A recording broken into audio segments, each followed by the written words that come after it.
Hello, everyone. Hope you are doing well. So, just want to take a few moments here to give some quick updates. You have a screencast for this week, and it's on diagnosis. But let's talk about major assignment one. First off, I want to say well done. I enjoyed reading your topics, and I think you are getting some good ideas down on paper.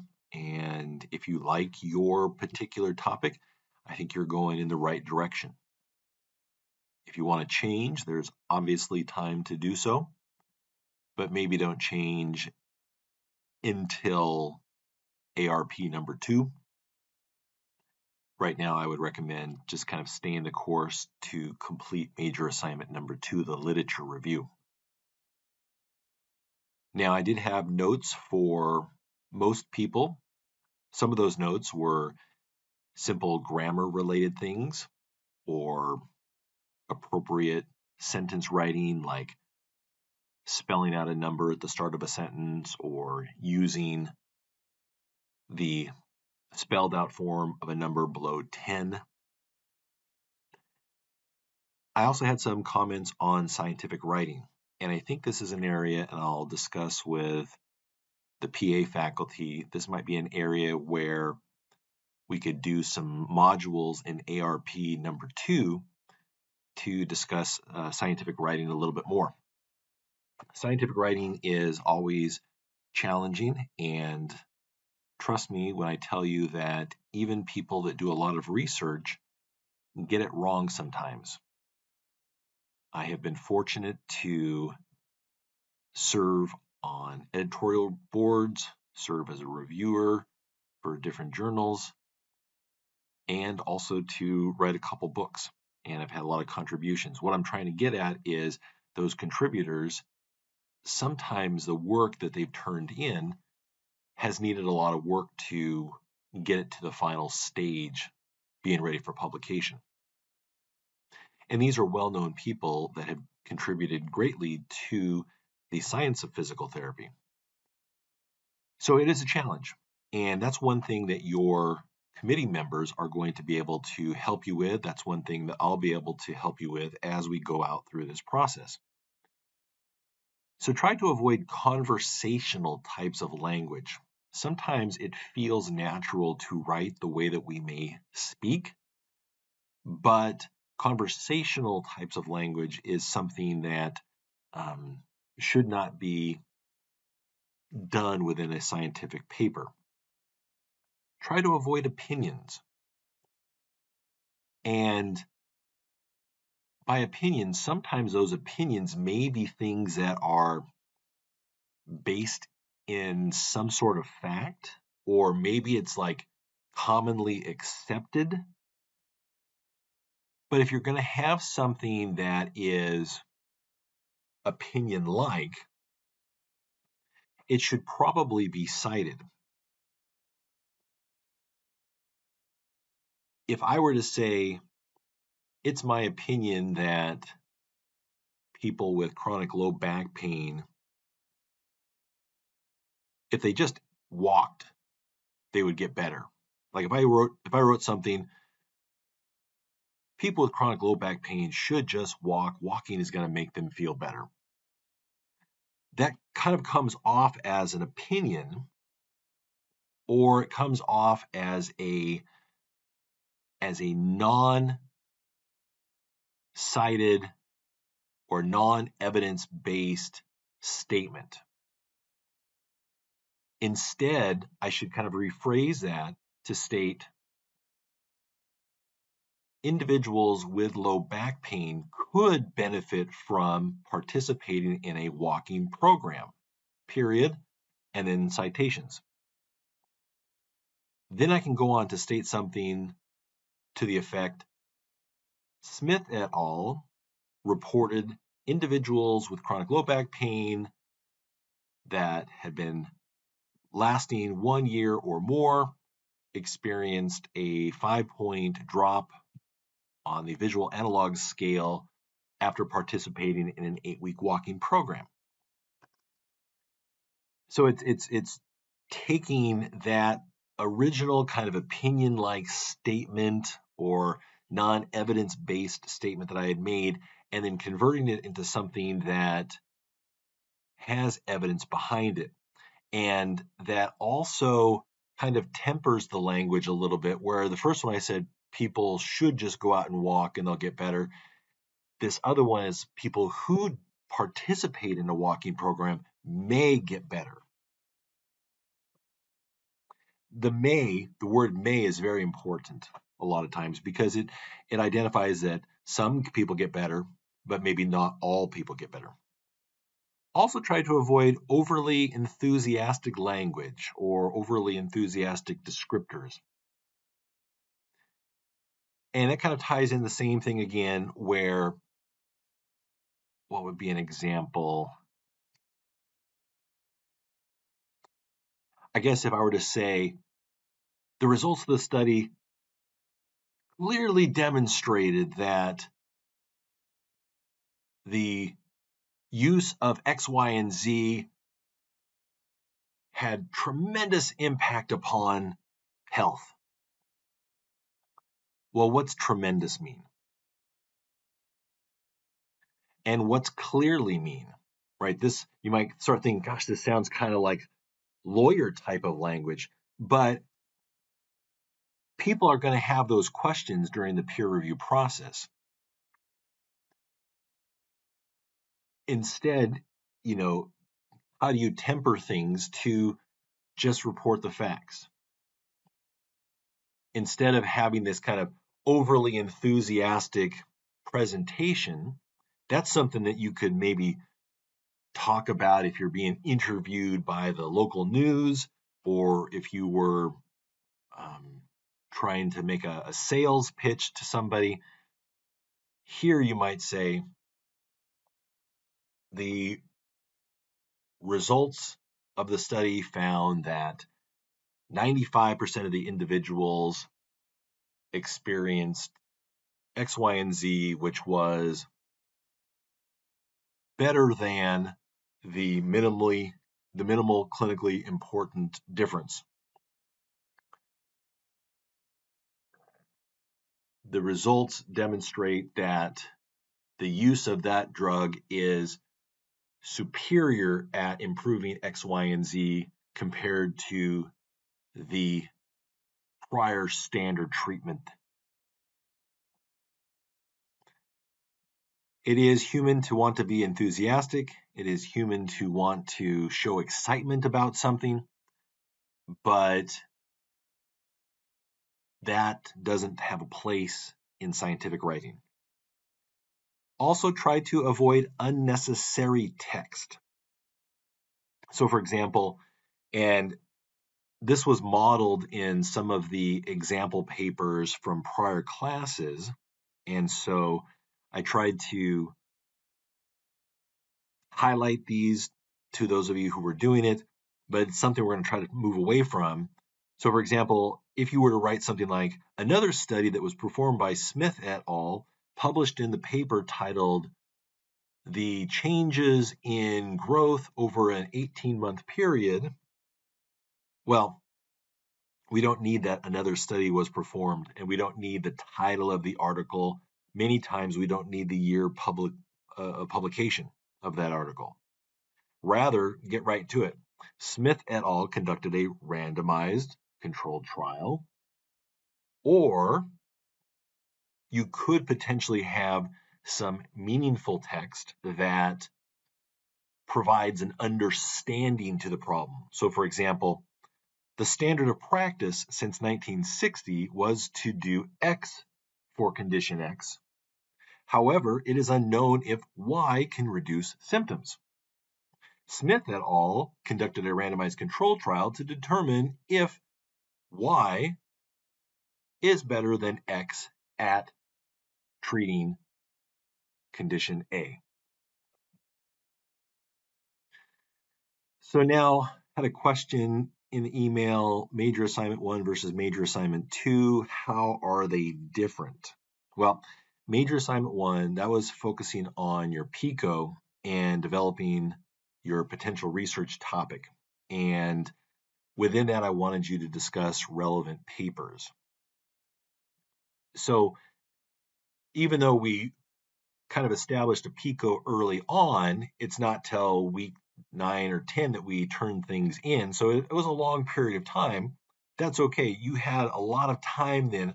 What I was interested in was you working on the mechanics of literature searching, reviewing papers, and starting to practice that writing.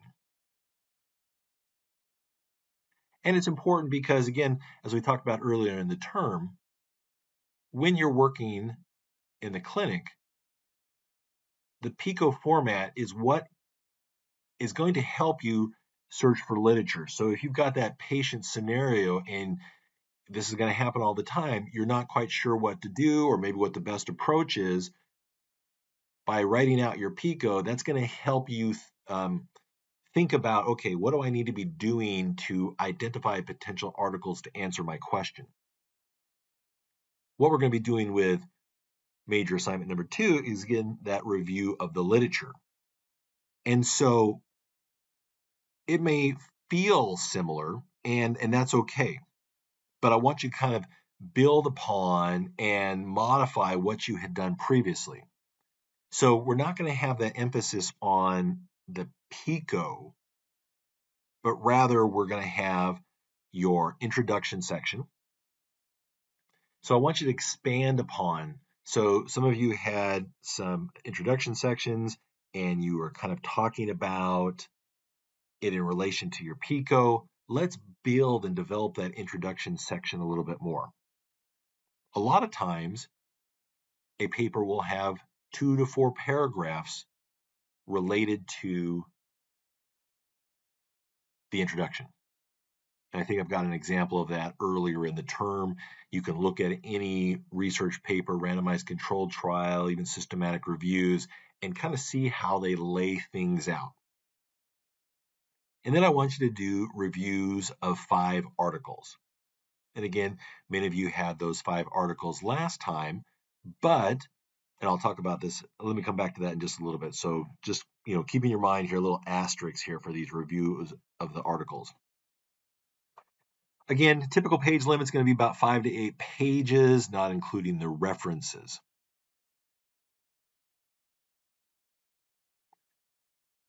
So, as I mentioned before, we want to develop your introduction. No longer is that emphasis going to be on the PICO. Here is kind of an example from one of the literature review assignments from a prior course, one of the sections, one of the paragraphs. We want to build upon these. So, for example, here in this literature review, things that we want to move away from, like the author starts here for the first article. The article by Gaziano et al. Discussed the findings of the aspirin to reduce risk of initial vascular events trial. So instead of that, because there's a lot of words in there, and then goes on, the purpose of the study was to determine the efficacy of aspirin as a means. Instead, Gaziano et al. Performed what type of study? To determine if X was superior to Y in reducing the risk of a condition, or if X was better than Y in improving a condition. You could say later on something to the effect, the results of the aspirin to reduce risk of initial vascular events trial was XYZ. But those things aren't always necessary. Now, to expand for your literature review, let's get an understanding as to what happened in the study. So the first paragraph could be describing the purpose of the study without saying the purpose of the study was to determine the efficacy. Rather, describe what is occurring. And maybe there's not enough to make a full paragraph out of it. Then you can add in something like 300 subjects were recruited from. How were they recruited? Where were they recruited from? If one met the inclusion criteria, they were randomized into which group? Then you can have a paragraph talking about pre-testing or what was occurring during that time period.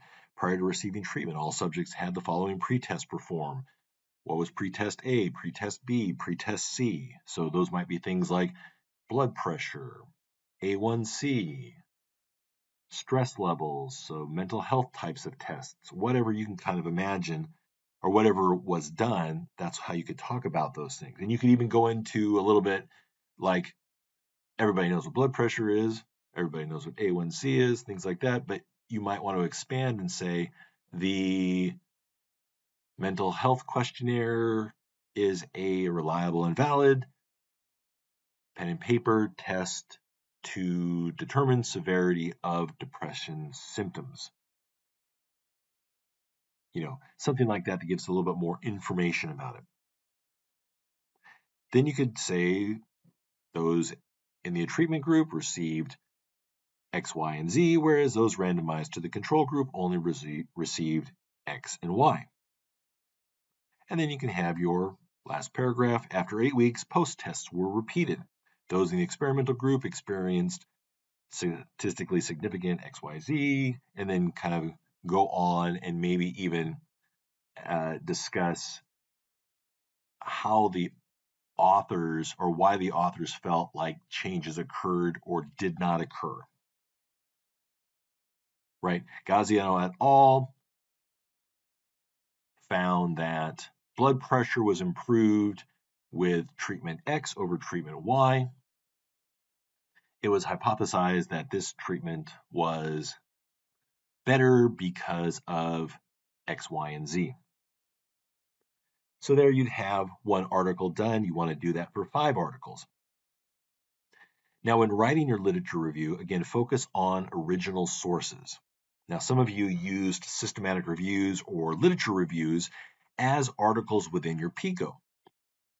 And that was fine. I wasn't worried about that. But now instead, we want to focus on the individual articles. So if you had talked about the findings from a systematic review, instead go into that systematic review and find specific articles that address your topic of interest. Why? Why don't we use a systematic review within another systematic review? There is something called a narrative review of systematic reviews, which to me, I have a hard time wrapping my head around. It's like really weird. Like, okay, you're basically doing a review article of all the systematic reviews. Like, it doesn't make sense. Like, why you would bother doing that? But they're out there. Why you, though, want to focus on individual articles is you might end up actually disagreeing with the analysis of the systematic review. Plus, sometimes people get things wrong. It's also possible that new research has been published since that original systematic review, and the presence of the new research changes our understanding. So let's focus on original sources. Let's focus on papers that were experimental in nature, so no lit review articles, no opinion articles, things like that. Also, questions again on committee members, and committee members are going to include your potential faculty, could be clinicians that you are working with or will be working with, or maybe they're people that you know already from past work experiences or whatever they may be, and they can provide expertise to your topic. Or maybe you know a researcher and that individual could provide expertise to your topic.